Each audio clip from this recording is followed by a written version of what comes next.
3 terrifying rainy night drive horror stories. Story number 1, The Hitchhiker.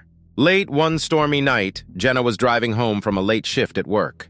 The rain pounded on the roof of her car and the wipers struggled to keep her windshield clear. The road was nearly deserted, and the headlights revealed only the winding, wet asphalt ahead.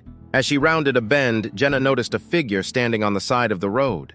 It was a young woman soaked to the bone, holding out her thumb in a desperate plea for a ride. Jenna hesitated but decided she couldn't leave someone out in such dreadful weather. She pulled over and rolled down the passenger window. "Need a lift?" she called out. The woman nodded, her face pale and lips blue from the cold. She climbed into the car, shivering violently. "Thank you," she whispered, her voice barely audible. Jenna turned up the heat and offered the woman a blanket she kept in the back seat. "Where are you headed?" she asked. "Just up the road," the woman replied, avoiding eye contact. As they drove, Jenna tried to make small talk, but the woman remained silent, staring straight ahead. Jenna glanced over occasionally, noting the woman's disheveled appearance and the sense of unease that seemed to hang in the air. After about 10 minutes, the woman pointed to a small, run-down house on the side of the road. "Here," she said softly. Jenna pulled into the driveway and the woman got out without a word.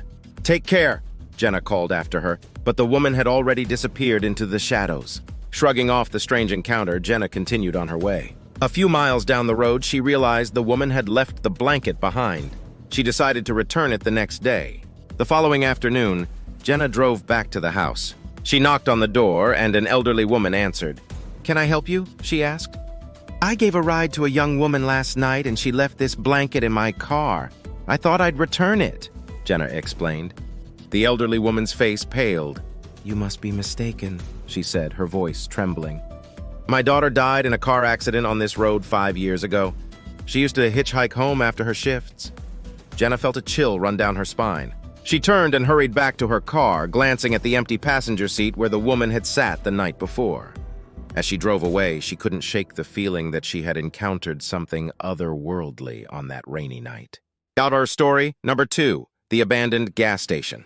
Mike was driving home after visiting a friend in a neighboring town. The rain was coming down in sheets, making it difficult to see the road ahead. His fuel gauge was dipping dangerously close to empty, and he knew he needed to find a gas station soon.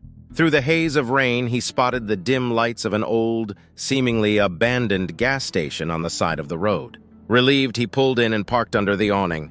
The station looked like it hadn't been in operation for years, but the pumps seemed functional. He stepped out of the car, pulling his jacket tight against the rain, and approached the pump. As he began to fill his tank, he heard a noise behind him, like a door creaking open. He turned to see a shadowy figure standing in the doorway of the station's office. "Need help?" a gravelly voice called out. Mike squinted through the rain to get a better look. An old man, hunched and wearing tattered clothes, was watching him. "Just getting some gas," Mike replied, feeling a bit uneasy. The old man nodded slowly. "Not many people come around here anymore. Strange things happen." Mike forced a smile. "I'll be on my way soon." As he finished filling the tank, the rain seemed to intensify. He glanced back at the office, but the old man had disappeared. A sense of dread washed over him as he climbed back into his car. He started the engine and pulled out of the station, eager to leave the eerie place behind. A few miles down the road, his car began to sputter. Despite having just filled the tank, the engine died, and he coasted to a stop on the side of the road. Mike got out and popped the hood, hoping to find a simple problem. The rain made it nearly impossible to see, and the beam from his flashlight flickered weakly. As he worked, he heard footsteps approaching. He turned to see the old man from the gas station standing behind him. "Car trouble?" the man asked, a strange smile on his face. Mike stepped back, heart pounding. "How did you get here?" The old man didn't answer. Instead, he pointed to the engine. "You won't find the problem there." Mike's fear turned to confusion. "What do you mean?" The old man leaned in closer, his eyes glinting in the flashlight's beam. "The gas station closed down 20 years ago. Folks say it's haunted by the spirits of those who died in accidents around here." Mike's blood ran cold. He turned to look at his car, and when he looked back, the old man was gone. Panicked, he jumped into his car and tried the engine again. Miraculously, it roared to life. He drove away as fast as he could, not daring to look back. The rain eventually subsided, but the memory of that night haunted him. Every time he passed that stretch of road, he couldn't shake the feeling that the old man was still watching, waiting for the next traveler to stumble upon his cursed gas station. Story number 3, The Mysterious Passenger. Sarah was driving home on a desolate, rain-soaked road after attending a late-night concert in the city. The storm was relentless and visibility was poor. She kept her eyes on the road, trying to ignore the eerie feeling that had settled over her. As she drove through a particularly dark stretch, she saw a figure standing by the roadside, drenched and waving frantically. She hesitated but eventually decided to stop and help. She rolled down her window a crack. "Do you need a ride?" she asked. The man, shivering and looking desperate, nodded. "Yes, please. My car broke down a few miles back." Sarah unlocked the passenger door and the man climbed in, his clothes soaked through. "Thank you so much," he said, his voice shaky. "I've been out here for hours." She turned the heat up, hoping to warm him. "Where are you headed?" "Just up the road a bit," he replied, staring out the window. They drove in silence, the only sounds the patter of rain and the swish of the wipers. Sarah stole glances at the man, noting his gaunt appearance and the deep shadows under his eyes. Something about him made her uneasy. After a few minutes, the man spoke again. "Do you believe in ghosts?" Sarah's grip tightened on the steering wheel.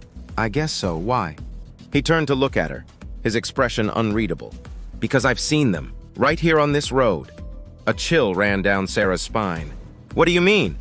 "People who've died in accidents, their spirits linger here. They say you can see them on rainy nights like this." Sarah forced a laugh, trying to shake off her fear. "That's just a story." The man didn't respond. Instead, he pointed ahead. "This is my stop." She pulled over and the man got out without another word. As he closed the door, Sarah realized he had left his wallet on the seat. She grabbed it and called after him, but he had vanished into the darkness.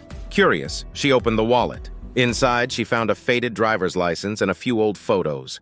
The license was issued over 10 years ago. One of the photos showed the man standing with a woman and a young child, all smiling happily. Her heart pounding, Sarah decided to drive to the address listed on the license. She arrived at a small, rundown house and knocked on the door. An elderly woman answered. "Can I help you?" she asked. "I picked up a man on the road tonight," Sarah began, holding out the wallet. "He left this in my car." The woman's face paled. "That can't be. My husband died in a car accident on that road 10 years ago. You're not the first to bring me his wallet." Sarah's breath caught in her throat. "But he was there. I talked to him." The woman shook her head. "His spirit haunts that road trying to get home." Sarah handed over the wallet, her hands trembling. As she drove away, she couldn't shake the feeling that she had encountered something beyond the realm of the living. Every time it rained, she remembered that night and the mysterious passenger who had briefly returned from the dead.